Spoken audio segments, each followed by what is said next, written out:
et les fibromes vont mourir sans toucher à l'utérus. Donc le muscle utérin sera complètement sain, c'est juste les fibromes qui vont mourir, et l'avantage c'est qu'on traite tous les fibromes en une seule fois.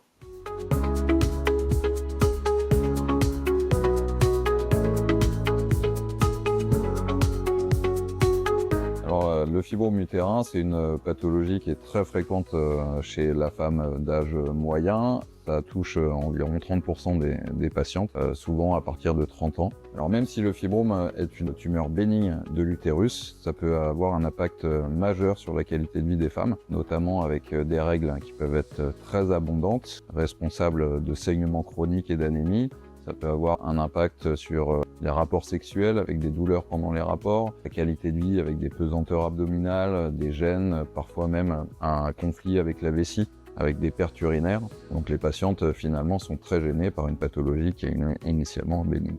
Alors l'ensemble des études a montré que l'embolisation c'est une technique qui est micro-invasive et qui est efficace, qui permet déjà la conservation de l'utérus et qui permet de traiter tous les fibromes en une fois avec une amélioration des symptômes environ de plus de 90% dès les premiers mois. Alors souvent, les patientes vont rester longtemps dans une espèce de tolérance de leur qualité de vie gynécologique, si je peux appeler ça comme ça, avec les règles abondantes qui durent plusieurs semaines, c'est devenu une normalité. L'anémie et leur fatigue est devenue une normalité, et souvent elles sont étiquetées presque comme dépressives, alors qu'elles sont juste fatiguées et épuisées. Donc c'est souvent des patientes qu'on voit arriver en fin de parcours, parce qu'elles ont fini par voir un gynécologue, et on leur a proposé l'ablation totale de l'utérus, et elles sont pas prêtes encore à se faire enlever complètement l'utérus. Donc c'est un peu des patientes qu'on voit en fin de parcours.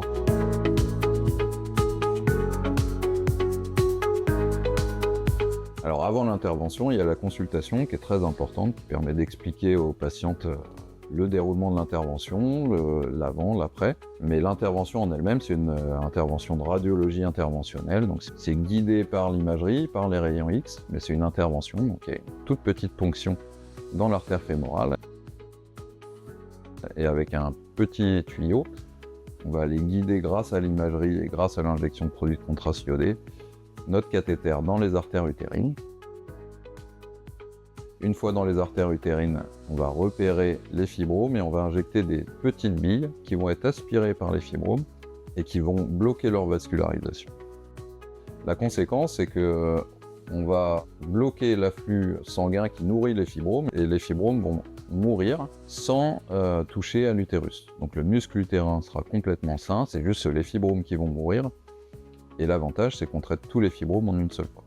Alors l'embolisation est une alternative intéressante à la chirurgie. Elle permet de conserver son utérus à des patientes qui ne souhaitent pas avoir l'ablation totale de l'utérus. Elle est efficace puisque les symptômes sont diminués en quelques mois dès le second cycle de plus de 90%. Et c'est une technique qui est micro-invasive. Certaines patientes reprennent une activité physique au bout d'une semaine.